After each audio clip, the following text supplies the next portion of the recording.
आज हम इस वीडियो में छायावादी कवि जयशंकर प्रसाद द्वारा रचित कामायनी महाकाव्य से श्रद्धा सर्ग से लिया गया श्रद्धा मनु शीर्षक का अर्थ देखेंगे। पिछली वीडियो में हमने श्रद्धा मनु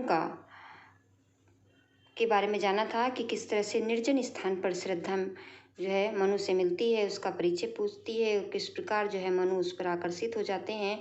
फिर श्रद्धा से मनु उसका परिचय पूछते हैं और बाद में मनु जो है श्रद्धा के बारे में ये भी जानते हैं कि आप जानते हैं पूछते हैं कि किस प्रकार से श्रद्धा यहाँ पर आई और फिर बाद में श्रद्धा जो है अपने बारे में बताती है। फिर बाद में पता चलता है कि जो मनु है वो बहुत ही निराश है जीवन से, तो किस प्रकार से श्रद्धा उनको उनके जीवन में जिज्ञासा उनकी शांत करती है और किस तरह से उन्हें समझाती है कि मनुष्य को ये जान करके कि जीवन में मृत्यु निश्चित है, कभी भी निराश नहीं होना चाहिए और अपनी इच्छाओं को और अभिलाषाओं को हमेशा जो है बनाए रखना चाहिए। तो जिन्होंने ये वीडियो का भाग 1 और भाग 2 नहीं देखा है वो भाग 1 और भाग 2 देख लें, तभी उन्हें ये श्रद्धा मनु अच्छी तरह से समझ में आएगा। अब देखते हैं इसका अगला जो है कविता का अर्थ। प्रकृति के यौवन का श्रृंगार कभी करेंगे कभी न बासी फूल, मिलेंगे वे जाकर अति शीघ्र, आह उत्साह है उनको धूल। बासी का अर्थ होता है मुरझाए हुए, उत्सुक का अर्थ है अधीर। यहाँ पर जयशंकर प्रसाद जी ने श्रद्धा के द्वारा मनु के निराश मन को प्रेरणा देने की जो है बात की है कि किस तरह से श्रद्धा मनु को समझा रही हैं। प्रसाद जी कहते हैं कि प्रकृति में प्राकृतिक छटा कभी भी बासी और मुरझाए हुए फूलों से नहीं आती। यहाँ पर जयशंकर प्रसाद जी मनु को श्रद्धा किस प्रकार समझाती है, वो कहते हैं कि प्रकृति में जो प्राकृतिक छटा होती है वो कभी भी बासी फूलों से नहीं आएगी और निर्जीव और बेजान फूल किसी भी रूप में प्रकृति को नया उल्लास नहीं प्रदान कर सकते। ऐसे का हर्ष तो धूल में मिलकर काल कलवित होना ही है। इस प्रकार निस्तेज जो लोगों का जीवन भी सारहीन होता है। श्रद्धा कहती है कि संसार में सभी जड़ चेतन आनंद से परिपूर्ण है और एक तुम हो कि निराशा का लवादा ओढ़कर बैठे हो। देखो विभिन्न प्राकृतिक संपदाओं से परिपूर्ण ये विशाल पृथ्वी तुम्हारे उपयोग के लिए है। तुम अपने कर्म और कठोर परिश्रम के द्वारा इस संपूर्ण प्रकृति का उपभोग कर सकते हो। हम सब जीवन में अपने पूर्व जन्मों के संचित पुण्य कर्मों के परिणाम स्वरूप इस धरती पर उपस्थित हुए हैं और प्राकृतिक वैभवों का उपयोग कर रहे हैं और आगामी जन्मों के उपयोग के लिए जीवन में सद्कर्मों का संचय करते हैं। हमारी पुण्य भारतीय संस्कृति का भी यही संदेश है कि फल की चिंता किए बिना मनुष्य को निरंतर सद्कर्म करते रहना चाहिए। ये प्रकृति भी यही सब कर रही है, तभी तो जड़ वृक्ष भी चेतन मनुष्य की भांति बिना किसी स्वार्थ के फलते फूलते आनंद का अनुभव करते हैं। यही तो जड़ प्रकृति का चेतन आनंद है।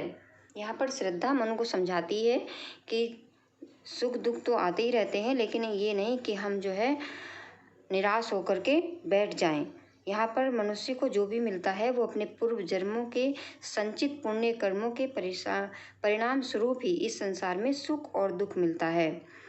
तो मनुष्य को चाहिए कि वो निरंतर कार्य करते रहे और उसके फल की चिंता ना करे। और निराश व्यक्तियों की जो है यहाँ पर बासी फूल से तुलना करते हुए उन्हें उल्लासपूर्ण समय व्यतीत करने को कहा गया है। उन्होंने कहा है कि निराश व्यक्ति ऐसे हैं जैसे कि बासी फूल, और बासी फूलों को कोई पसंद नहीं करता।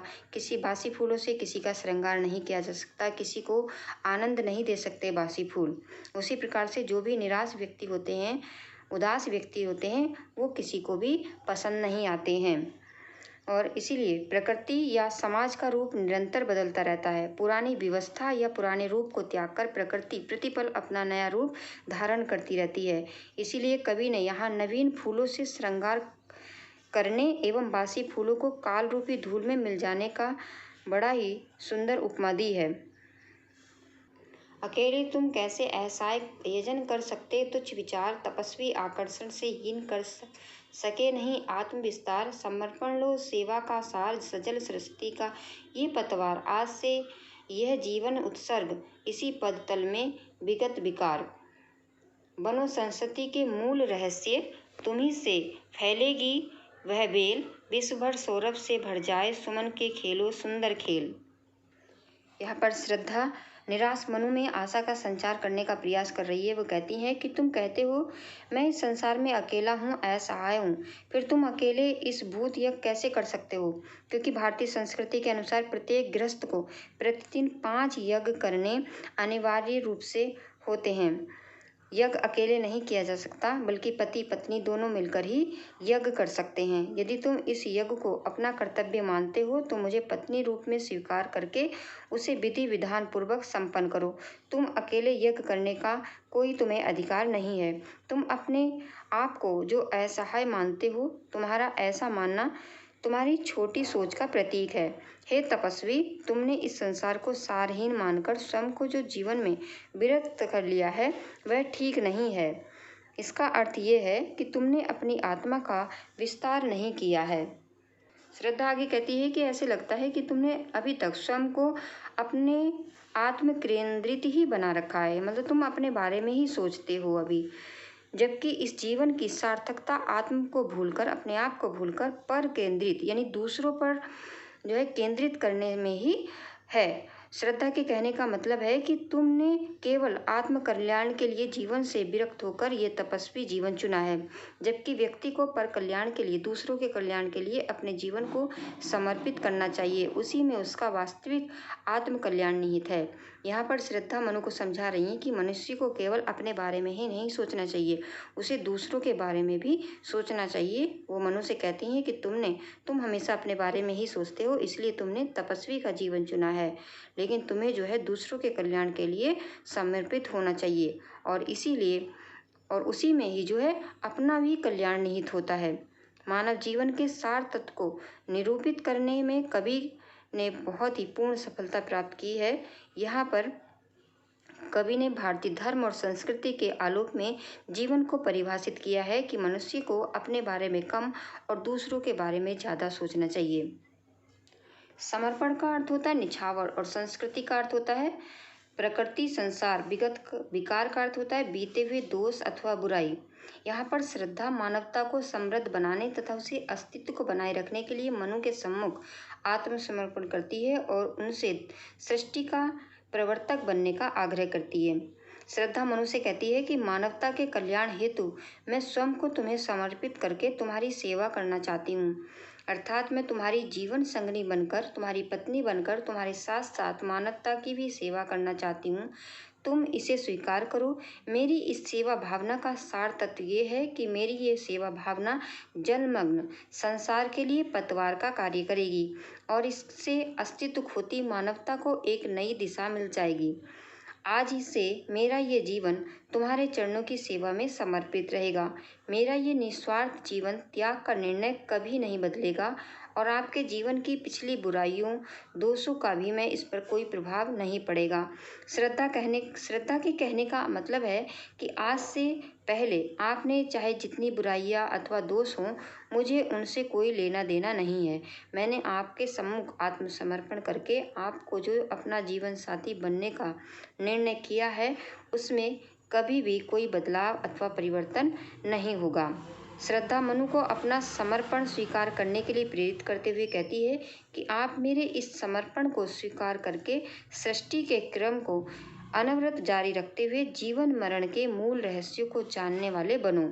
यदि तुम अब भी जीवन के तटस्थ बने रहोगे तो इस सृष्टि का यही अंत हो जाएगा। यहाँ पर श्रद्धा कहती है कि अगर हम दोनों विवाह नहीं करेंगे तो संसार जो है, ये जो सृष्टि है वो आगे नहीं चल पाएगी। तो यहाँ पर श्रद्धा ने निर्णय लिया है कि जो है वो दोनों विवाह करें और इस सृष्टि को आगे बढ़ाएं। आगे कहती हैं कि इसलिए मेरा समर्पण स्वीकार करके, अर्थात मुझे अपनी जीवन संगनी बनाकर इस मानव सृष्टि की बेल को आगे बढ़ाओ। तुम मेरे संयोग से मानव रूपी स्वप्नों की फूलों की रचना करके जीवन के सुंदर खेल को जी भर खेलो, जिससे सारा संसार उन स्वप्नों की किलकारियों सुगंध से महक उठे। इस काव्य पंक्ति में जयशंकर प्रसाद जी ने भारतीय नारी के बारे में बताया है कि भारतीय नारी ऐसी होती है जिसे एक बार अपना जीवन साथी चुन लेती है, वह जीवन भर उसका साथ निभाती है, भले ही उसे कितने भी दोष क्यों न हो। यहाँ पर श्रद्धा ने यह कहकर मनु को अपने सच्चे समर्पण का प्रमाण दिया है कि तुम्हारे विगत दोषों का हमारे जीवन यात्रा पर कोई प्रभाव नहीं पड़ेगा। और सृष्टि क्रम को बनाए रखने के लिए श्रद्धा मनु को अपने साथ रमण करने के लिए भी प्रेरित करती है। आगे की काव्य पंक्तियां हैं। और यह क्या तुम सुनते नहीं, विधाता का मंगल वरदान, शक्तिशाली हो विजयी बनो, विश्व में गूंज रहा जयगान, डरो मत अरे अमृत संतान, अग्रसर है मंगल में वृद्धि, पूर्ण आकर्षण जीवन केंद्र, खिंची आवेगी सकल समृद्धि। अमृत संतान का मतलब है देवपुत्र, अग्रसर है सामने उपस्थित है, मंगल में वृद्धि कल्याणमयी उन्नति। यहाँ पर मनु के एकांत और निराश जीवन में आशा का संचार करती हुई श्रद्धा उसके सम्मुख आत्मसमर्पण कर देती है। और आत्मसमर्पण के उपरांत श्रद्धा मनु को नवीन मानव सृष्टि का प्रवर्तक बनने की प्रेरणा देती है। वो बताती है कि हमारी ही संतान आगे चलकर मानव सृष्टि का निर्माण करेगी। श्रद्धा मनु से कहती है कि आपने इस सृष्टि की रचना करने वाले उस विधाता का वह कल्याणकारी वरदान नहीं सुना जिसमें उन्होंने कहा कि शक्तिशाली बनकर विजयी प्राप्त करो। विधाता का यही विजय गान आज विश्व भर में गूंज रहा है। श्रद्धा कहती हैं, हे देवपुत्र मनु, आप इस नवीन सृष्टि का विकास करने के लिए तैयार हो जाइए। आप किसी भी प्रकार की आशंका से भयभीत न हो, क्योंकि कल्याणकारी उन्नति आपके सम्मुख उपस्थित है, अर्थात आपका भविष्य मंगलमय है। आपका जीवन केंद्र आकर्षण से भरा हुआ है, इसलिए संपूर्ण सुख संपन्नता और वैभव आपके सम्मुख स्वयं में भी उपस्थित हो जाएंगे। यहाँ पर जयशंकर प्रसाद जी ने नारी पात्र और शक्ति और चेतना के साक्षात अवतार के बारे में बताया है कि नारी जो है किस तरह से जो है निराश मन में जो है आशा भर देती है। यहाँ श्रद्धा की वाणी में तेज, ओज एवं चैतन्य भरा हुआ है। श्रद्धा ने यहाँ मानवता के विकास के लिए कर्मठता का संदेश दिया है कि किस तरह से जो नारी होती है वो निराश मन में भी आशा का संचार करती है। यही जो है श्रद्धा मनु के मन में आशा का संचार कर रही है। अब श्रद्धा मनु का ये अंतिम काव्य पंक्तियां हैं। विधाता की कल्याणी सृष्टि सफल हो इस भूतल पर पूर्ण, पटे सागर बिखरे ग्रहपुंज और ज्वालामुखियां हो चूर्ण, उन्हें चिंगारी सदर्श संदर कुचलती रहे खड़ी सानंद, आज से मानवता की कीर्ति अनिल भू जल में रहे न बंद, जल्दी के फूटे कितने उत्स दीप, कच्छप डूबे उतराए, किंतु वह खड़ी रहे दृढ़ मूर्ति, अभुदय का कर रही उपाय, शक्ति के विद्युत कर्ण जो व्यस्त, विकल बिखरे हो निरपुराय, समन में उसका करे समस्त, विजयी मानवता हो जाए। पटे सागर समुद्र ऊपर तक भर जाए, संदर्भ गर्भ के साथ। अनिल भूजल का अर्थ है वायु, पृथ्वी, जल, ये प्राकृतिक आपदाएं हैं। यहाँ पर श्रद्धा ने सृष्टि के अस्तित्व की रक्षा के लिए मनु के सम्मुख आत्मसमर्पण कर दिया। वह जीवन के विरक्त मनु को अपने साथ रमण करने के लिए प्रेरित करती है, जिससे सृष्टि की बेल पल्लवित और पुष्पित हो सके। इन प्रस्तुत पंक्तियों में श्रद्धा जीवन के प्रति मनु की शंका को निर्मूल बताती है, उन्हें विश्वास दिलाती है कि शीघ्र ही मानवता की कीर्ति सर्वत्र फैल जाएगी।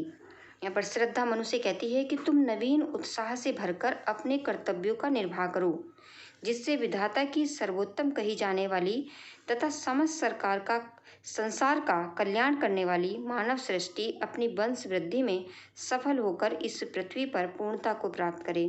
तुम्हारे सार्थक प्रयासों और कठोर श्रम से उफनते समुद्र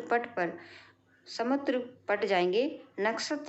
ग्रह नक्षत्र तुम्हारे चारों ओर बिखर कर अपना विभव लुटाएंगे और महाविनाश बरपाने वाले ये ज्वालामुखी चूर्ण चूर्ण होकर सदैव के लिए शांत हो जाएंगे। कहने का मतलब है कि तुम एक दिन अपने कठोर श्रम और अनवरत प्रयासों से इस प्राकृतिक आपदाओं पर अवश्य ही विजय प्राप्त कर लोगे।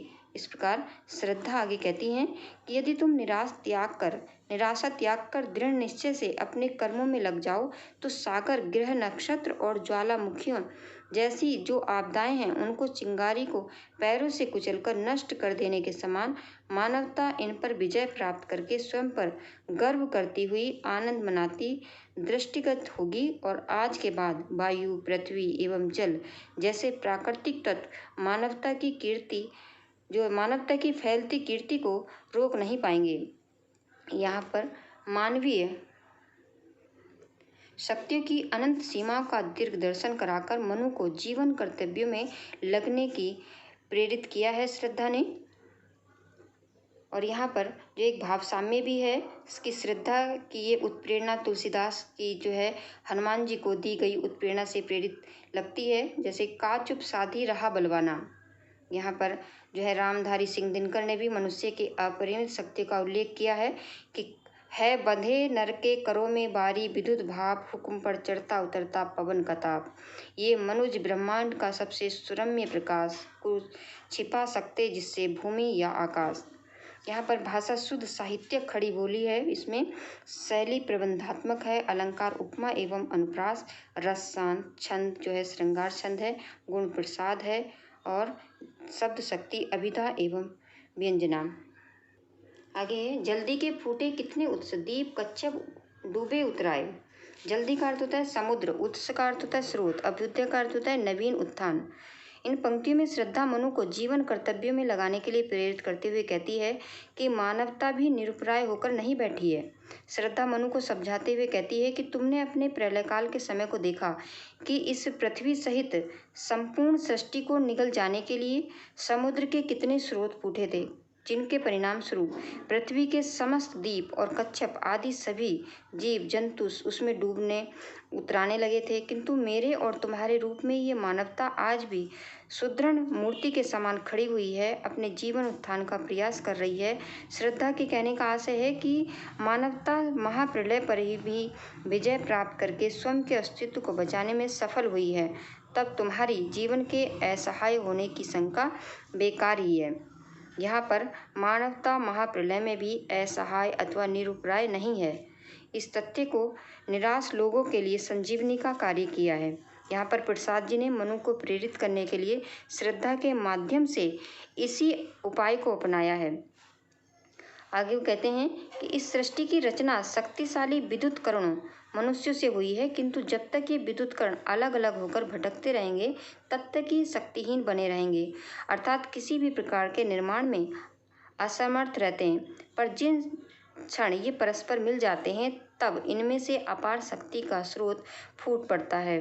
और ठीक इसी प्रकार जब तक मानव अपनी शक्ति को संचित न करके उसे बिखेरता रहता है तब तक वह शक्तिहीन बना रहता है, किंतु यदि वह इकट्ठा हो जाए, सम्मिलित हो जाए तो उसमें विश्व भर को जीत लेने की अपार शक्ति प्रकट होगी और मानवता अपने पूर्ण विकसित रूप में प्रतिष्ठित हो जाएगी।